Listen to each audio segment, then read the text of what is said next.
I think it's time for this toxic, binary, zero-sum madness to stop. We're not an imperial power. We're a revolutionary power. We are no longer in a world where you can plot out moves statesman to statesman like a chessboard. You don't know anything about my background or where I came from. It doesn't matter to you because fundamentally I'm a mean white man. We can't do this to the next generation because America will cease to exist. Welcome to the Munk Debates podcast. Our mission, every episode, is to provide you with a civil and substantive debate on the big issues of the day, free of spin, focused on the facts, and animated by smart conversation. The goal of this podcast is to arm you, the listener, with enough information to make up your own mind about the issue up for debate. Today's debate, be it resolved, politics as usual isn't working. It's time for a revolution. So if you're asking me, why is it that our campaign has created the kind of momentum that it has?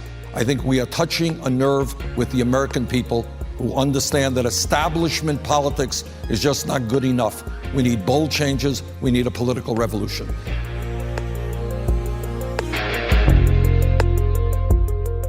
A political revolution. That's what presidential candidate Bernie Sanders has been calling for since at least 2016.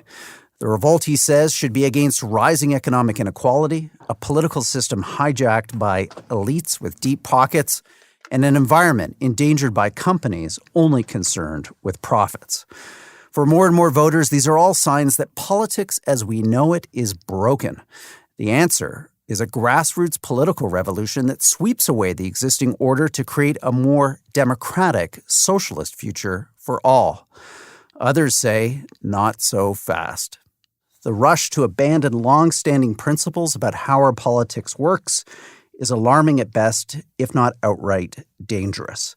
Political and social change has always been slow, deliberate, incremental, full of checks and balances.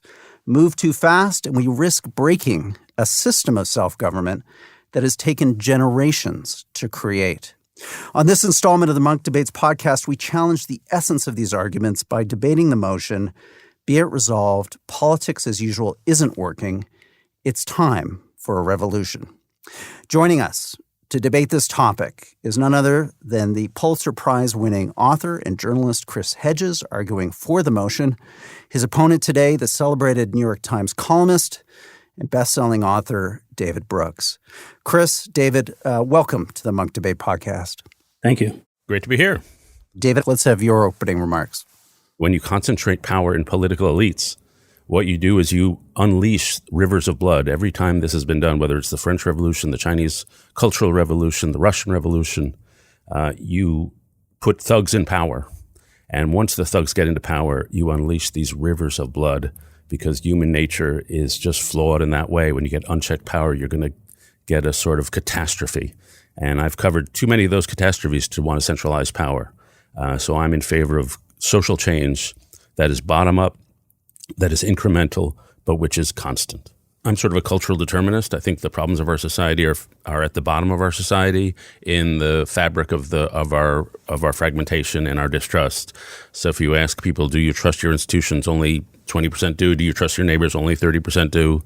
We've got rising suicide rates, rising isolation, rising distrust, doubling of mental health. Teenage suicide is up 70%. So basically, the elemental foundational structure of our society is falling apart, in part because I think of a culture of individualism has swept America over the last 60 years and left us more divided, more alienated, more distrustful. And that has increased political polarization and made it impossible for us to have a functioning political system that enables us to deal with the problems we're dealing with, like the problems of dictatorship abroad, the problems of the China shock to our workers, and so on. And so our problems are cultural, social, before they're political. And you can't solve a societal problem with a political solution from the top down, especially one based on central centralized planning. And so I think we're going to have to fix problems at the local level, at the society level, at the basic level of human relationship. And then once you get some restructuring of connection across lines of diversity, then you can have some level of trust that allow you to have political solutions. But the problem has to be addressed culturally, societally, before it can be addressed from the top down. Okay, thank you for that opening statement. Chris, over to you. Let's have your opening remarks. The whole ideology of neoliberalism that we should kneel before the dictates of the marketplace has, in the last 40 years, seen the destruction of both the democratic norms and procedures as well as economic regulations that made reform possible. These kind of neoliberal imperialists, in an effort to project American power and global dominance, have carried out disastrous forms of social engineering in the Middle East, especially with the invasion of Iraq. All of the goals of these projects, the idea that democracy would be enhanced, wealth would be increased, or in the case of these imperialist adventures, democracy would be implanted in places like Baghdad and emanate outward across the Middle East. We would be greeted as liberators. The oil revenues would pay for reconstruction, are utopian. And I use the word the way Thomas More coined it. Utopian means no place. It doesn't exist. Chris, David, let's pause for a moment and just for the benefit of listeners, kind of break down your opening arguments. Let's summarize them.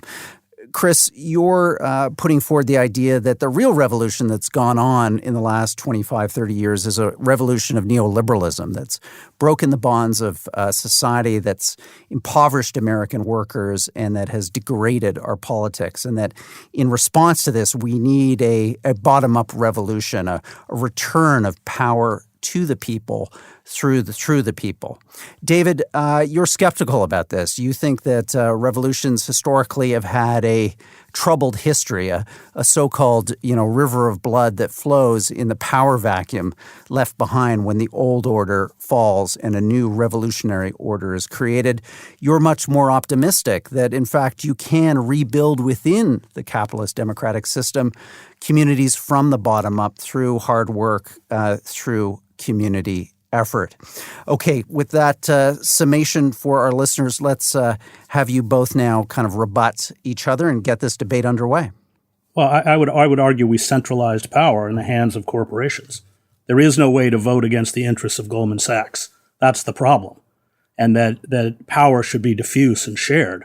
And the whole neoliberal project has created this global oligarchic class. 8 families hold as much wealth as 50% of the world's population. The world's 500 richest people in 2009 added $12 trillion to their assets. And this is when nearly half of all Americans have no savings and nearly 70% cannot come up with $1,000 in an emergency without going to debt. It's what the economist David Harvey calls accumulation by dispossession. So I'm in total agreement with David on that issue of centralized power, but I would say that's the problem. We don't even control our own economies. So, David, come back on that, because I think there's many people listening who'd be sympathetic to your argument that change has to happen from the bottom up, that change that's responsive to communities is better than change that comes from the top down. But further to Chris's point, how is that change really able to come about in a system where there is so much concentration of power, political, economic, and others at the top? How are you going to realize that bottom-up improvement of society? Well, I guess I do see the concentration of economic power. That's pretty much undeniable. Whether it effectively leads to the concentration of political power is something I probably disagree with. I look at Donald Trump. He was not the selection of the richest people in America. The people who voted him were overwhelmingly less educated, less affluent, more rural. And so he is not the candidate of Wall Street. I look at Boris Johnson in London. Brexit was not the candidate of the city, of their version of Wall Street. You look around the world, you see populist movements rising everywhere. Let's make 2020 about the people of this country and not about its politicians. Let's get out of the rut of the last 3 years and get on with our work as Conservatives of making this country the greatest place in the world to live. The greatest place to start. And they're not my cup of tea, but one thing they're certainly not is the creatures of Davos man. And so I do think the rise of Bernie Sanders, the rise of Elizabeth Warren, the rise of Donald Trump, All of these are examples of democracy more or less functioning, producing candidates who are not in the grip of corporate power. I look at the mayors of this country. I look at the governors of this country, many of whom are remarkably popular, 80 and 90% approval ratings in some cases, and they are just not foisted upon them by Google. And so I do think democracy is still basically a functioning unit. Chris, I think you have a different view.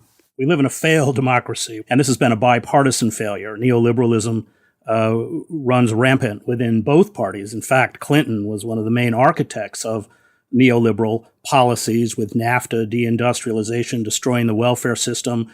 As we know it, 70% of the original recipients of welfare were children, deregulating the FCC, which handed the media platforms to roughly a half dozen corporations that now control what 90% of Americans listen to or watch, the destruction of Glass-Steagall, which tore down the firewalls between investment and commercial banks. And so the rise of these demagogues and far-right figures, whether in Hungary, Orban, or Johnson or Trump, is what happens when a system seizes up and doesn't function. And there's a rage directed at both of the elites.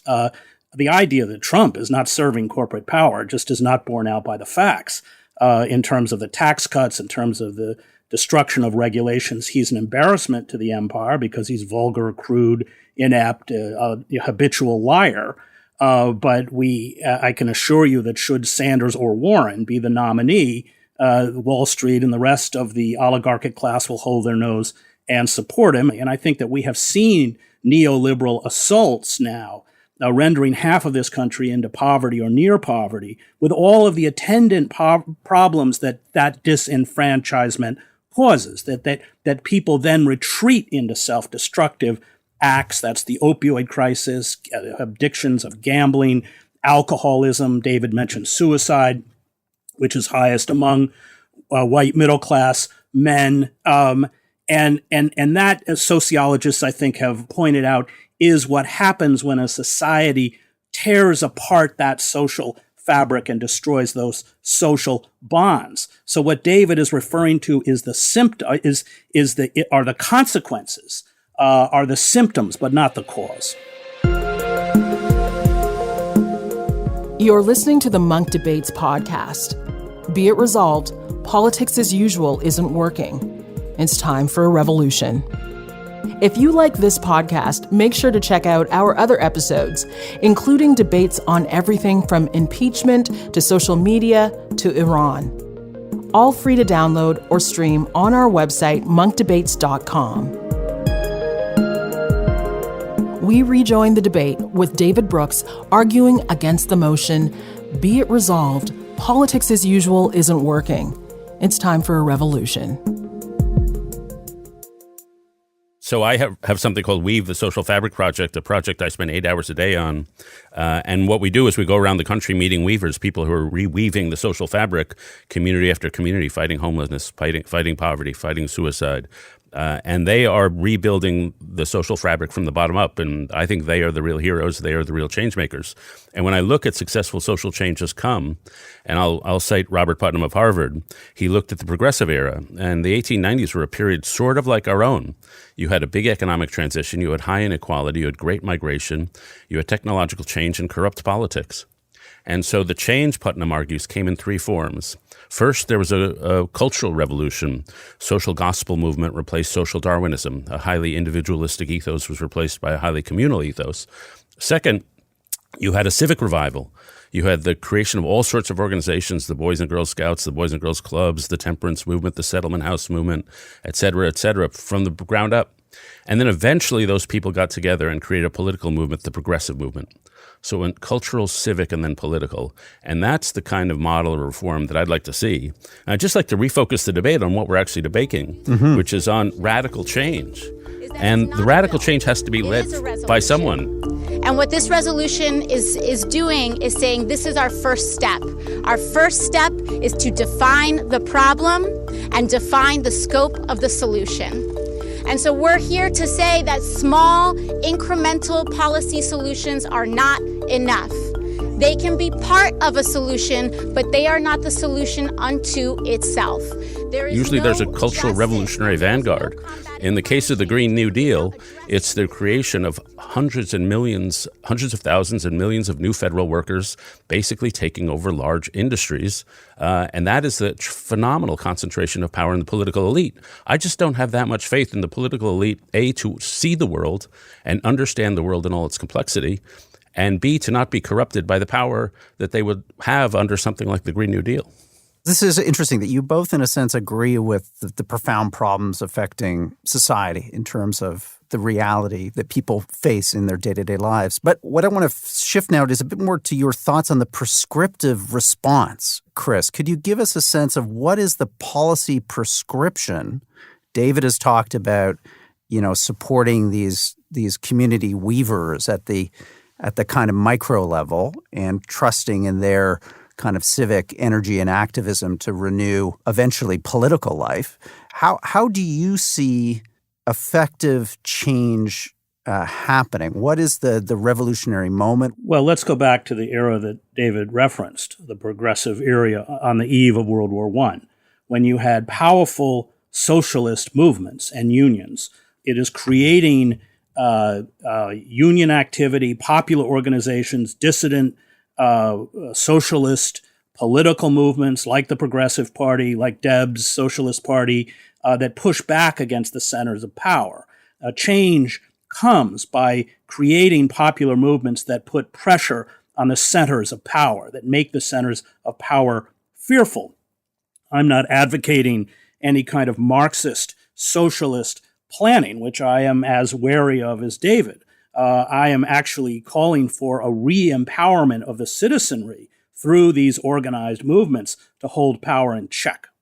I didn't really hear a proposal for radical change. I mean, we're not going to go with the Wobblies. They're coming back. The masses. There's a marvelous book by a guy named Tim Scott at Yale called Seeing Like a State. And it's why state planning tends to fail. It's because the state just can't see the richness of life in all its diversity.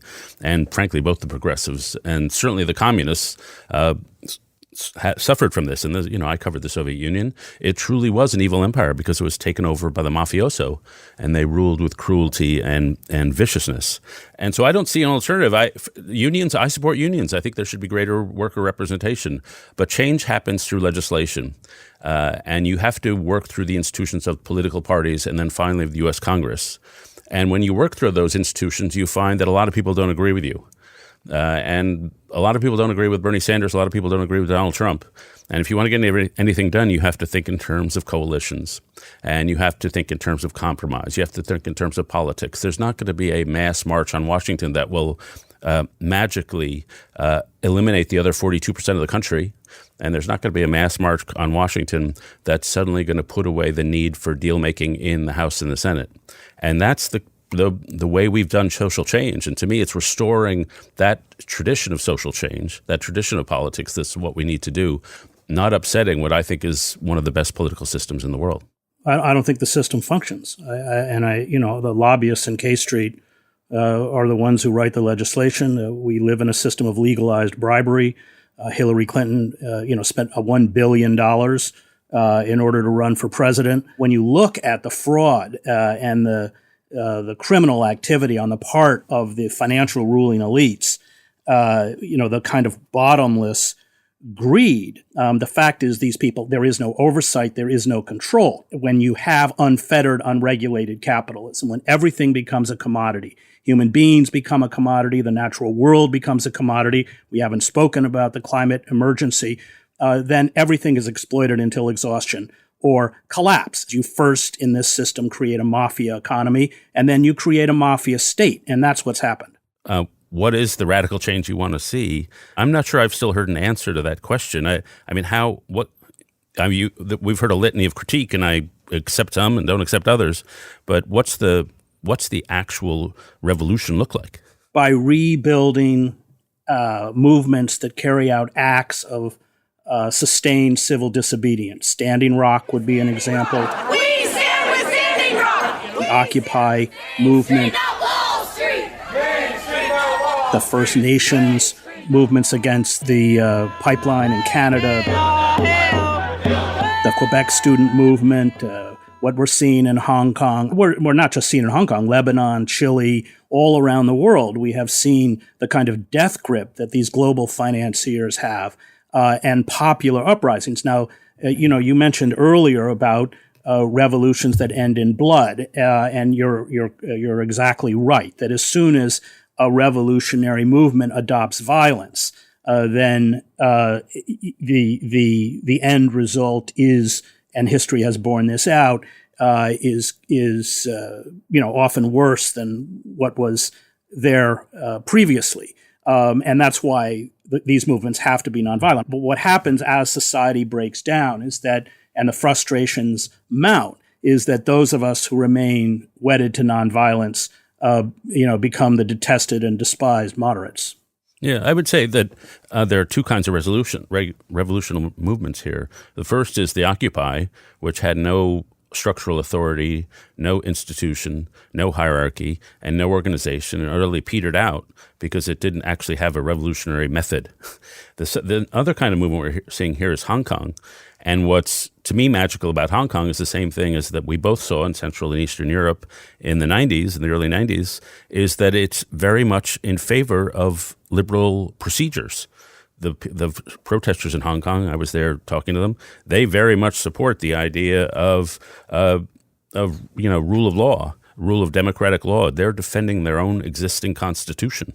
And so that's what you might call a conservative revolution. They're trying to keep the rights and privileges that they enjoy under a democratic regime. They're not trying to overthrow things, but preserve something. And I just don't see any alternative but our democratic process, either a parliamentary system as in Europe or the one we have here, which is presidential, but working through those systems. I don't see another alternative system, despite the flaws you see in any of these regimes. You're listening to the Munk Debates podcast. Be it resolved, politics as usual isn't working. It's time for a revolution. Arguing for the motion is author and Pulitzer Prize-winning journalist Chris Hedges. Arguing against is the celebrated New York Times columnist David Brooks. Let's rejoin the debate in progress. Chris, do you have any hope about the current political system and the challenge that David kind of outlined of having to meet the other 42% in a democratic system, in a legislature, in a Congress, and come to some kind of conciliation? In your view, can anything productive, meaningful come out of that process? Or, again, is it a mafia that's running that, and therefore it's ineligible to our kind of worthiness and self-regard? No, I think these utopian engineers destroyed the Keynesian economic system, which was in place after World War II, that created regulations, checks and balances, that gave a voice to unions, that protected workers' rights. Many of the environmental laws and labor safety laws were passed by a liberal wing of the Democratic Party, which doesn't exist anymore. And so the problem is the system itself has been destroyed. And that fills me with a kind of dread. It's what, of course, gave us a figure like Trump. It is what is enraged, certainly his own base of support. And until we create a system whereby citizens are re-empowered economically and politically, we're only going to continue down this kind of death spiral. Look at what Margaret Thatcher did in Britain. The consequences of dismantling the welfare state in Britain. The postal service doesn't work. The public transportation, which has been privatized, is a colossal mess. The housing estates where people were able to get housing, subsidized or government provided housing, was destroyed by Thatcher. I mean, when you look at the kinds of attacks on the social welfare state that were carried out by figures like Thatcher, it created more misery.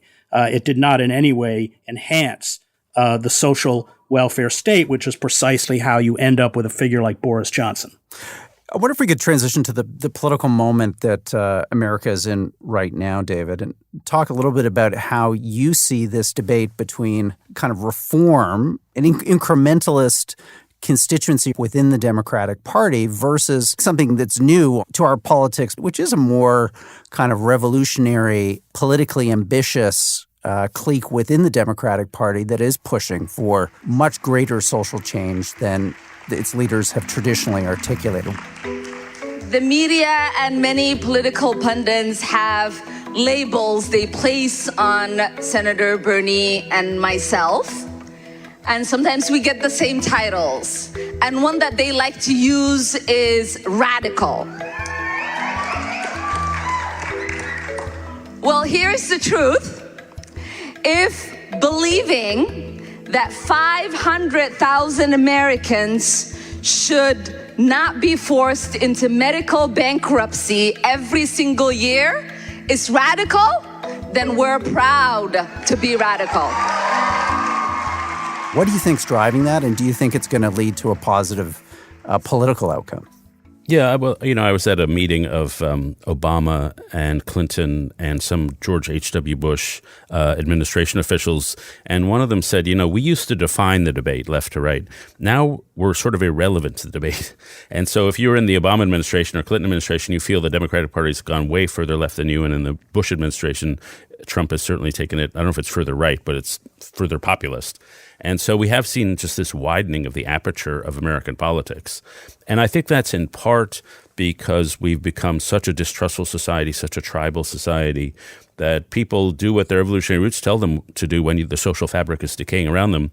They reach for tribe. And politics has become a form of hatred of the other side. Ideologically, Americans are no more polarized than they were 20 or 30 years ago, but emotionally, we're much more polarized. It's a politics based on hatred of the other side. And that leads to symbolic politics. Something like the Green New Deal is not really a platform. It's not really a set of plans. It's a way to say who you are. It's a sort of virtue signaling that I believe in radical change, even though there is no explicit radical change in there because there are no details. It's just a statement of this is who I am. And so I think you're seeing this fragmentation, the polarization, effective polarization, both on the Bernie left and on the Trump right. People do feel that they are being left behind in society. B, they blame a they. They tell oppressor-oppressed stories. And everything is either an ethnic war or a class war. And so all the complex problems of society get simplified into pretty simplistic stories, which then have symbolic answers that you can't actually pass because you're unwilling to really work within the political system. One final thing on the Sanders people that has me worried, frankly, is that if you ask voters from all the different Democratic candidates, will you support the Democratic nominee if your candidate loses? For Elizabeth Warren and for all the other candidates, save one, 90% of their supporters say, yeah, of course, I'm going to support the Democrat. For Bernie's people, only 50% say they will support the Democratic candidate, and that's not an idle threat. If you look at 2016 in Michigan and in Pennsylvania and in Wisconsin, Trump's majority in those states was powered by tens of thousands of Sanders supporters who switched from Sanders to Trump. And so I think one of the things that alarms me about some of the Sanders supporters, not all of them, is they don't believe in the institution of a political party, and they don't believe in the Democratic Party. And if you're not willing to work within the institutions, then you become, in my view, a destructive force.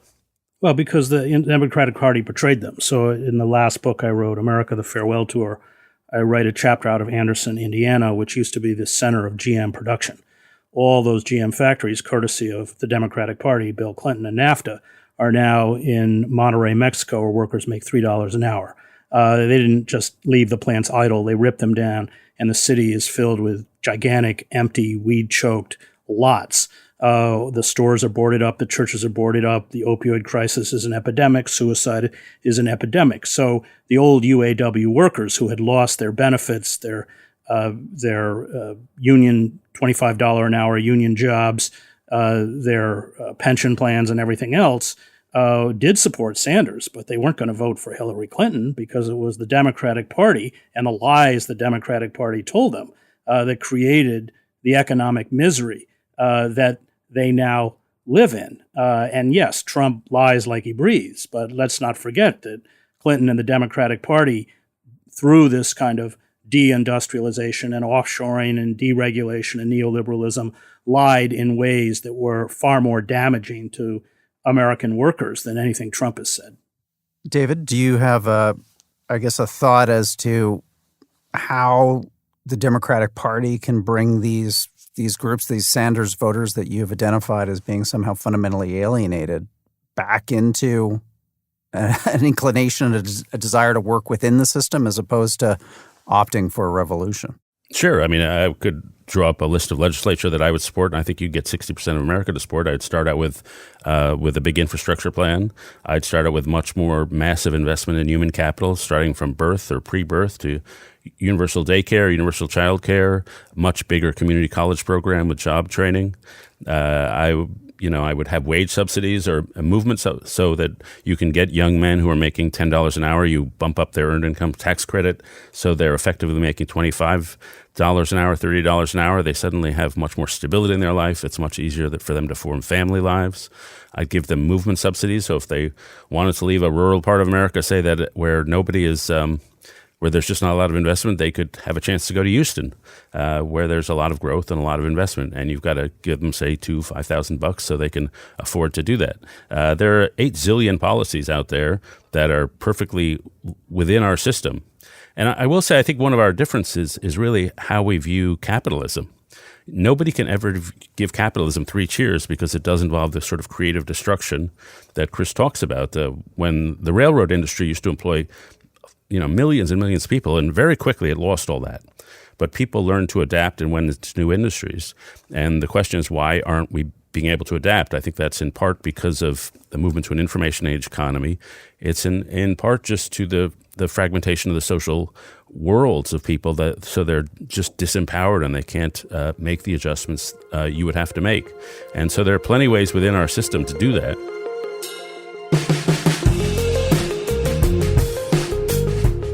You're listening to the Munk Debates podcast. Be it resolved, politics as usual isn't working. It's time for a revolution.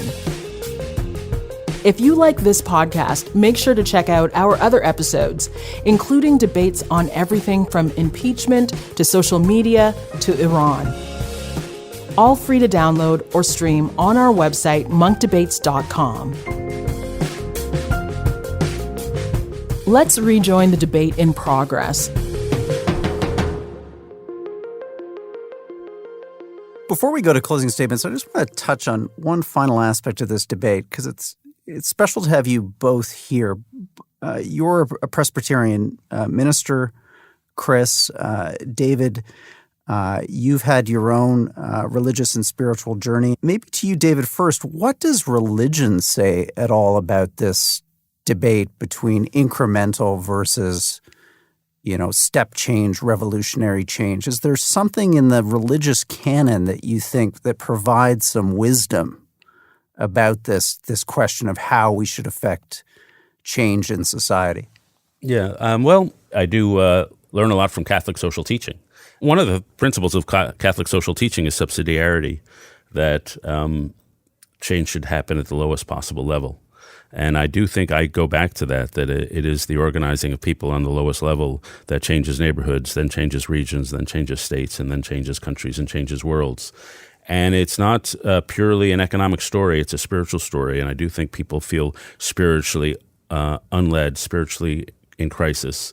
And it's a story of giving people a sense of purpose and meaning. Hannah Arendt said that all forms of fanaticism grow from existential anxiety. And I do think you need some sense of purpose and meaning outside of politics and outside of capitalism to give you that meaning.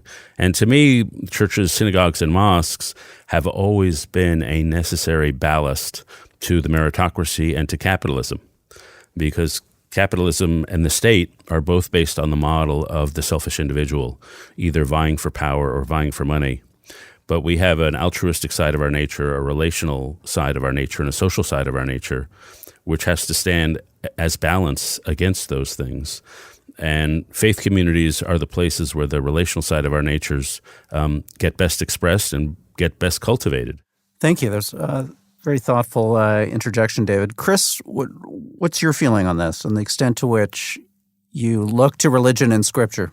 I think the power of religion, certainly the Judeo-Christian religion, is that it always takes the side of the oppressed against the oppressor. And when you stand fully with the oppressed, you eventually will be treated like the oppressed.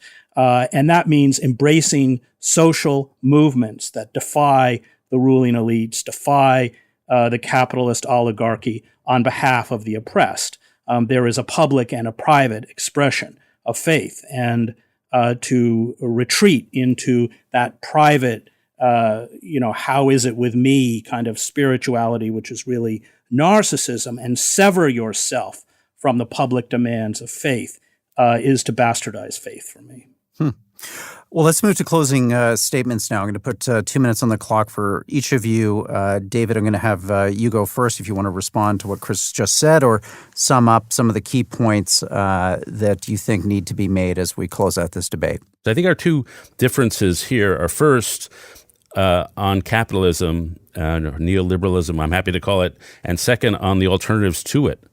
We live in a democratic capitalist age. It always has its problems, and I spent a lot of my life writing about them. But I will point out that over the last 50 years, democratic capitalism has produced the greatest reduction in human poverty in human history.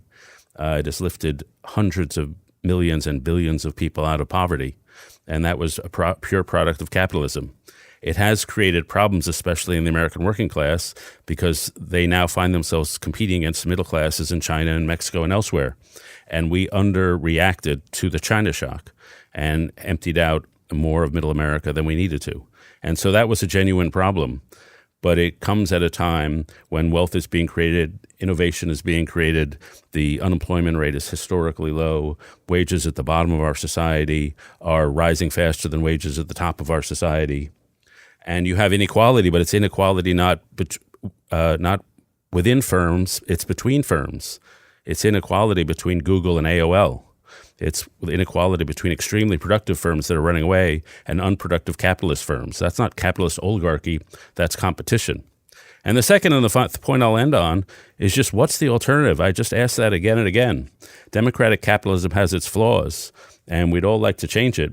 But if we're talking about revolutionary change, which is really the subject here, radical change, then we're really talking about replacing democratic capitalism with something else. And I just don't see and have not heard of anything, and every other alternative that I've seen, whether it's socialism or fascism or anything else, strikes me as a complete disaster. Thank you, David, for that closing statement. Chris Hedges, we're going to give you the last word. 2 minutes on the clock. In essence, it was this neoliberal project that destroyed the society. All the Keynesians were removed in the 80s from the World Bank and everywhere else to promote this, I would call it revolutionary form of capitalism, unfettered capitalism that has created the worst social and income inequality in American history. This is what unfettered capitalism does. And in that process, the mechanisms by which we could ameliorate, affect, change, and reform our society were broken and destroyed. So I embrace this or call for this revolutionary upsurge against central authority with a very heavy and despairing heart. But I think it's these social utopians, these utopian engineers who essentially created the mess. And now we're left to pick up the pieces. Well, Chris, David, you certainly give us a lot to think about. These are difficult and challenging issues. You've given us a lesson in history, a lesson in religion, and I think most important of all, a lesson in civility, in the ability to have these debates in a reasoned and informed fashion. So I want to thank you both personally for helping us here at the Munk Debates try to restore the art of public debate. You both did an exemplary job today. Thank you. Great. Thank you. Thank you. It's been a real pleasure.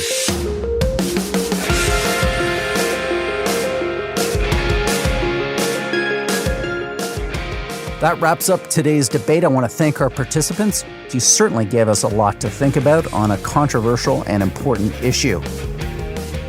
The Munk Debates podcast is a place for civil and substantive debate on the big issues of the day. To listen to more debates on everything from climate change to religion to geopolitics to the future of human progress, visit our website, monkdebates.com. You can also find show notes on today's debate along with a full transcript. Thank you for helping us bring back the art of public debate, one conversation at a time. I'm your moderator, Rudyard Griffiths. The Munk Debates are produced by Antica Productions and supported by the Munk Foundation. Rudyard Griffiths and Ricky Gurwitz are the producers. The president of Antica Productions is Stuart Cox. Be sure to download and subscribe wherever you get your podcasts. And if you like us, feel free to give us a 5-star rating. Thanks again for listening.